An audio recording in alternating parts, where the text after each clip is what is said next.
Welcome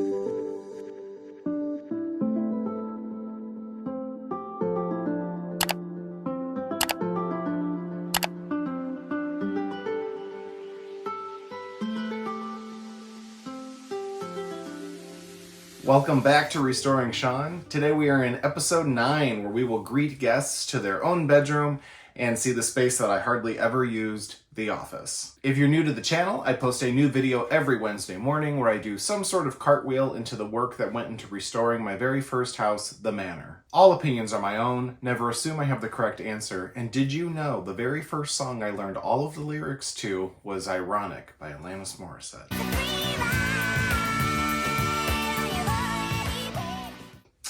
Now you do.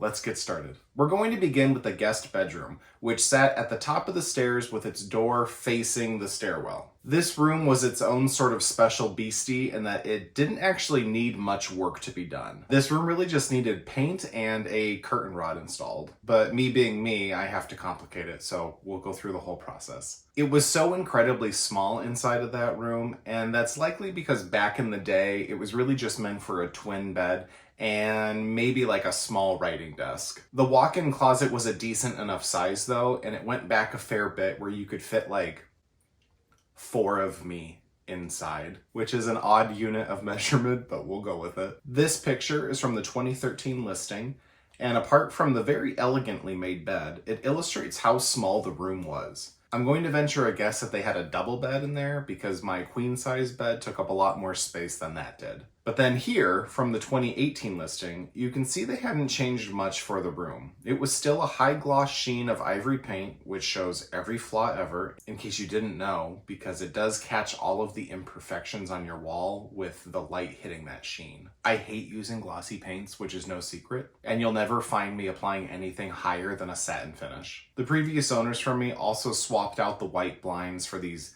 brown ones, which I guess was like eye for an eye or whatever you want to call it. They were probably cruddy white blinds and they ended up being cruddy brown blinds. They'd been on every window throughout the entire house, and most of them, I think they were supposed to look like plantation blinds, like with the wood slats, but they were plastic and thin, and a lot of them were broken. So within the first couple weeks, I had removed all the blinds in the house and gotten rid of them. Having a bona fide guest bedroom in my own house was a new concept for me. When I had lived in Texas and then in my rental in Minneapolis, there was a guest bedroom, but that bed belonged to my partner at the time. And when we broke up, he took the bed with him, obviously. So I'd had like an air mattress for a few months in the old rental if someone came to visit. But this space really allowed for me to expand upon that. I decided to purchase a mattress from Amazon, the Zinus brand, and I thought it was just going to be a junk mattress because it's like a bed's a bed, and if someone's staying with me, like a mattress is better than an air mattress, right? And what's funny is that in the 6 years since making that purchase, it is like the most comfortable bed, and several of my friends have gone on to purchase a version of that mattress as well. But I've slept on it a couple times myself, and it just goes to show you, you never know what the quality is going to be. And sometimes something you might think is cheap ends up being great. And sometimes things that are super expensive that are supposed to be perfect are total junk. I also bought a cheap frame from Amazon to put the mattress on, both of which I still have, and here is the result. Note that I had no quilt or comforter for it yet, which didn't really matter because it was summer and there was no central air conditioning in the house. Also in this picture, I have 2 more things to mention in the side tables and the lamps. My favorite place to buy lamps on the cheap is Goodwill, because you can find them for next to nothing, and 9 times out of 10, you're able to just spray paint them and they look brand new. So if you're a big lighting person like me and you want to save money while creating some more visual impact, then go that route and pick up some new lampshades from Home Goods or Target or even home improvement stores like Home Depot and Lowe's. They have pretty great lampshades that are not expensive at all. And voila, for 25 bucks, you've got a brand new lamp. The tables were cheap Walmart tables that I had purchased years earlier, where they were literally, it was like I think there was a coffee table and 2 side tables, and they were, obviously the coffee tables are rectangle. The side tables were square, but it was like a flat piece that was particle board with like that honeycomb inside, and then you screwed the 4 legs on, and that was it. So I had done a project years earlier where I stained a bunch of wood to make a new headboard. And once I purchased my upholstered headboard, I had nothing to do with that wood. So I cut it down and attached it all over those tables, and that's what made these. And those tables ended up surviving the move down to Texas, up to Minneapolis, and into this house. So a couple cross-country moves. But by the time I moved away from the manor, their last trip was to the fire pit in the backyard. When it was time to paint, I did not like that the room was, not only that it was one color of paint, but that it was also one sheen. And I wanted to create a line where the arches in the plaster on the ceiling were. So I started with my favorite flat white paint by Sherwin-Williams in pure white. You can sort of see in this photo the cracks in the plaster that had been repaired. And also, this was the only room in the house without a ceiling light. Because a sconce was wired into the wall, which is the light you see shining on the ceiling to the left, I decided that it was okay not to have one. In hindsight, I would have installed a ceiling fan just to aid in cooling off the upstairs and also serve as another light, but the past is in the past. Since we're in the upstairs of the manor now, I should also mention how my design choices shifted compared to the downstairs. If the first level was about being monochromatic and, in a couple words, moody and sterile, the upstairs I wanted to be more fun, a little bit more of an expression of my personality. The colors up here would all be in the blue and tealish green realm, and the names for all of these colors dealt with water. Riverway, Cape Verde, Starboard, and Drizzle. But for the guest bedroom, the color would be the most green, and that was Starboard by Sherwin-Williams in a matte finish. Here is the biggest lesson I have ever learned when it comes to green paint. No matter if you were going to Home Depot, or Lowe's, or Menards, or Sherwin-Williams, or Benjamin Moore, no matter what the store employee tells you, no matter what the quality of paint is that you're investing in, always, always, always paint a tinted primer if you were going to be covering light paint with green. I thought a gallon of paint would be enough for this room, more than enough, with plenty left over for touch-ups and whatever. But with the first coat cut in, I could tell there was going to be an issue. And I don't know why it is like this with green paint. I really don't. I figured it was just this shade of a color, but I would be proven wrong in the next house as well in a much more infuriating way than this room. I had to paint 3 coats of paint in the guest bedroom. And even after that, there were occasionally tiny spots that I could still see that ivory high gloss paint shining through. That being said, I did love the final color. It reminded me of an old library in a Victorian house, and I loved having the ceiling highlighted with the curved plaster as well. But that damn paint, I tell you. In this photo, you can see I switched from using brass window hardware to a polished nickel hardware, which I regretted immediately because I just don't like silver hardware. There's nothing wrong with it at all. And if you like silver or nickel hardware, that's awesome. To me, it just looks cheap in my spaces. There's nothing rich about it. And that might be because it looks too modern as well. And I kind of circle back to like the early 2000s when there was a lot of silver and polished nickel in people's houses, but it's just not for me. I will either take a warm aged brass or like a dark bronze color. I've been asked this a couple times based on the older videos, but the reason that the drapery rod is mounted so high to the ceiling is because it creates a visual sweep for the room. And what I mean by that is that it visually extends the room upward. It cheats your eye. It is an easy way to make a space feel larger than it really is, and that's why I did it downstairs as well. Partly because I painted black downstairs and I wanted the white to really kind of connect the ceiling to the trim at the bottom of the room. But I do it in every house. I've done it in every house since then. I've done it all throughout this house. The rods are all mounted within 2 inches of the ceiling, regardless of where the window is, where the window casing, frame, whatever you want to call it. I always mount the drape rods high. Also notice in this photo the paint dribbling down the window, and that is because I wanted to go hog wild. Instead of taping everything off, I figured I could just scrape it off with a blade afterward. That process stopped by the time I got downstairs because it was just more work than it was worth. Work on all of the trim in the house began in the primary bedroom. So by first working through the upstairs, you can see patched cracks in this photo on the plaster, just a side note.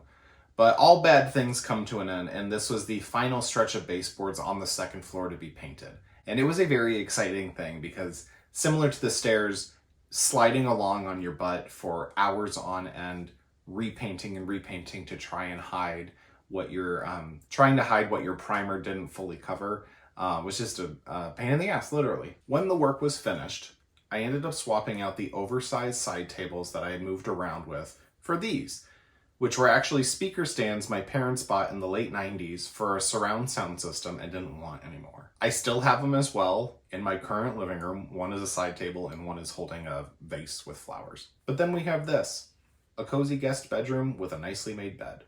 I painted the closet door over the winter as well, Sherwin-Williams emerald enamel trim paint in iron ore. I painted the inside of the closet too, with leftover requisite gray paint from the hallways. The windows have new hardware on them as well in this photo, and on the wall is my DIY chalkboard on which I write messages for whoever is staying with me. In the opposite corner is my little wall of history. This is where the sconce obviously is, which had just been a light bulb mounted to the wall, but I swapped it for this contraption. You've seen the big photo before. It was the 1914 listing photo in the newspaper about my house, but I've only mentioned the other images in passing. In the top frame is the list of permits pulled for the house in the early 20th century, from adding electrical to the plumbing. In the lower left is an advertisement from 1917 for the Whited Brearley Company, which built the house. And then in the last frame is just a typed out document I like to have in my guest rooms that shows the name of the Wi-Fi network and the password to access it. I know they have fancier ways of doing that now with like a QR code that's, burned into a wood block or something, but I don't care. It's a nice thing to have available for your guests in the event that they forget to ask for it or they feel uncomfortable in doing so. In January of 2020, after finishing the primary bedroom floors, I moved to the guest bedroom floors. This is an excellent example of my laziness at work, as instead of sanding the floors down to bare wood, I opted to just remove the polyurethane and varnish. I have no excuses, but once it was down to this, I added the stain in a much more innovative way than I had in the primary bedroom, as you'll see next week, and from there it was polyurethaned. When I put the room back together, I added this black and white rug from Pottery Barn that I still have, but it's just rolled up now and hiding somewhere because I don't know what to do with it. In here, I wanted to protect the floors a little bit more and soften up the space as much as I could. I also chose to move the bed against the windows so that the feng shui was more on par with a good energy flow. And if you have no idea what I'm talking about, feng shui is about the energy of spaces. And in good feng shui, your bed should be facing the primary entry of a bedroom so that you can see or feel the energy that's coming into the room rather than having it wash across you. I know it all sounds a little bit woo-woo, but it can't hurt. And from a design perspective, it just looks better. And for the final look, here is the listing photo of the guest bedroom. For what it needed to be, which was just a space for people to rest when they stayed over, it was perfect. Small and cozy, it felt a little bit historical, and it was quiet. Now we can move on to the office. Oh, no. All right, 2013, Bear's and apparently ready to play the guitar. On the left, see the plywood floor? That's the space over the foyer downstairs. And then it continues around that corner and goes over the stairs a bit as well. Apart from gaining a few additional square feet, I'm curious to know why they knocked this wall open, never added trim, refinished the plaster so that it matched into the room, and then didn't splice in the floor, instead opting to put the plywood down. I also have no idea what point in time they did this. When we jump to the 2018 photo, we take in the sights of the periwinkle blue the former owners painted the baseboards for some reason. Again, I wish I could have seen this all when it was decorated and filled with furniture because I truly don't know what the hell they were doing. There was also the choice at some point to remove the closet door. This was also another large walk-in closet, and for almost the entire duration of my stay, I had a 3x5 rug in there that it did go wall to wall sideways, but for the 5-foot length, there was still extra space beyond it. So it was probably like 6.5 to 7 feet deep for a closet. This room was going to be an office right from the start because it was an odd shape and it didn't really lend itself to much else. It was a pretty decently sized space. It was actually bigger than the primary bedroom, and I didn't want to use that for a guest bedroom that wasn't going to see many people staying over. As always, I started in here by painting the ceiling, which, just like the guest bedroom, had been a high gloss ivory paint. The tricky thing about painting over high gloss paint in a similar color to what it already is that you can't really see the spots that you're missing because the wet paint looks just like what's underneath it. In this photo though, you can see where the new flat white ceiling paint meets the portion of the wall that is going to be painted blue, and it's only after that first coat dries that you can look around and go, ah, I missed all these spots. That's why we do 2 coats. Look at that hair, va-va-voom. I'd started painting the first coat of Riverway by Sherwin-Williams in a matte finish, and I was stopping to eat a Dole popsicle in an attempt to cool off. It was August of 2018 at this point, so we're talking high heat and high humidity. The room technically only needed 2 coats of paint, but the plasterwork had all these little dimples in it that for some reason did not want to fill up every time I would pass over them. And that was likely because I had used a cheap roller or a roller with not enough nap on it to really get into those. I'd continue having to touch up the office over the next 2 years because you'd think you were good and solid, right as rain, and then notice a whole wedged streak where the paint just didn't take. I'm unsure if it was the glossy paint underneath, which may have had an additive in it that prevented latex paint from sticking properly, which is something that the trim enamel paint that I use has, where, you know, it's meant to repel dirt or not let food stains stick to it. And in the process, when you paint latex paint over it, it sort of separates and splits. But overall, this color was enough of a favorite that I ended up using it in this current house as well, painting my pantry from top to bottom in it. I was always a big fan of how crisp of a line I got on the ceiling there too.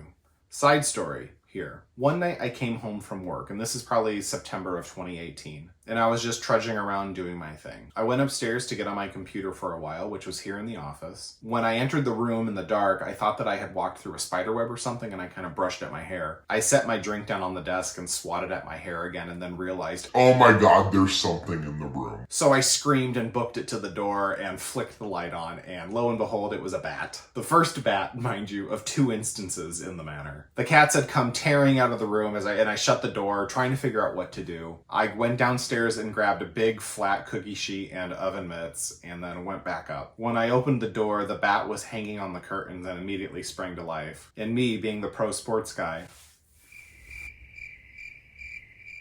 I wielded that cookie sheet with absolute and utter accuracy, knocking that little guy out of the air and spreading him cold ass across the office floor. Acting quickly, I put Tupperware over him, and then found this flexible cutting board thing that I could slide underneath the bowl. As I was doing this, he came to and clambered onto the sheet, doing this kind of hissing growl that I could hear through the bowl. I picked the whole thing up and made my way out the balcony door in my primary bedroom, where I set it on the roof, and then took a broom handle to flip the bowl off of him, and he was away into the night, doing the good deeds that bats do, and hopefully staying away from the house. He was cute, but I didn't name him. The second bat I did name, but we'll find out about that next week. Since the bathroom was missing half of its trim and I would have to fake it out rather than match it, I took all of that old wood and used it here to finish the space. I stained the floor the eventual color of the rest of the floors, but this would get redone in a year because, surprise of surprises, I did it wrong. I should have sanded it first before I put the stain on, but I didn't. And there was already a waxy layer, maybe a polyurethane on top of it, so the stain didn't really stick. That's my fault. A full year later, when winter of 2019 was coming around, I went out to the garage to look through the old stack of doors that had at one point or another all been inside the house, and they were original to the house. Most of them were from the downstairs. There was a pantry door, there was a swinging door that went from the kitchen to the dining room, and then there was also a door that blocked off the foyer from the hallway. But there were a couple smaller doors, 1 or 2 of them real short, one of them was very skinny that I thought might fit the bill. With some quick measuring, I determined that this haggard lady was the closet door, covered with wallpaper and dirt and other paint colors from staying years on end in the garage. Fortune smiled because the hinges were still attached to it, but sadly there were no spare doorknobs, and I never got around to hunting one down from an antique store either. When I brought the door upstairs though, it fit like a glove and meant that I could close off the closet to the cats. This was important to me because the primary bedroom did not have a closet, and without one, I stored all of my clothing in the office closet, and the cats would jump up on the folded items for naps, and then they would be solid cat hair that I would have to remove every time I wore them. And side note, cat hair is just the constant enemy in my house for me and anyone that visits me, and you may not think you put your clothes down on something that had cat hair, and then surprise you leave the house with cat hair on you, and I think that's something that most cat owners can sympathize with. After the winter came and the typical frosting of the original windows occurred, the floors were refinished in the office. I don't have a single photo from the process in there Don't ask me why, other than it was a very tumultuous time in my life, and I was very distracted from taking any sort of progress pictures in general. Then we can flash forward to July of 2020, though, and the listing photos of the office. It was a bright, fun space, if I do say so myself. I only had 2 window AC units for the whole house. There were 3 when I moved in, but one of them broke, so this one was always staying in here. You can see in this photo the small black latches that I put on the door frames, which I did for all of the rooms upstairs, as there were no locks on the door handles. The closet doors in the office and guest bedroom like to swing open of their own accord, so these stopped that and prevented the cats from snooping. After my final night in the house, where I had a very fancy banquet provided by my friends at Pizza Hut, the last bits and bobbins were moved downstairs, and then the room was empty once more, with blue on the walls instead of the trim, and white on the trim instead of the walls. With that, we conclude part 1 of the 2-parter that is the upstairs of the manor. Thank you so much for watching today and supporting the channel. If you could click the thumbs up button below to let YouTube know that you liked what you saw, you would have my utmost appreciation.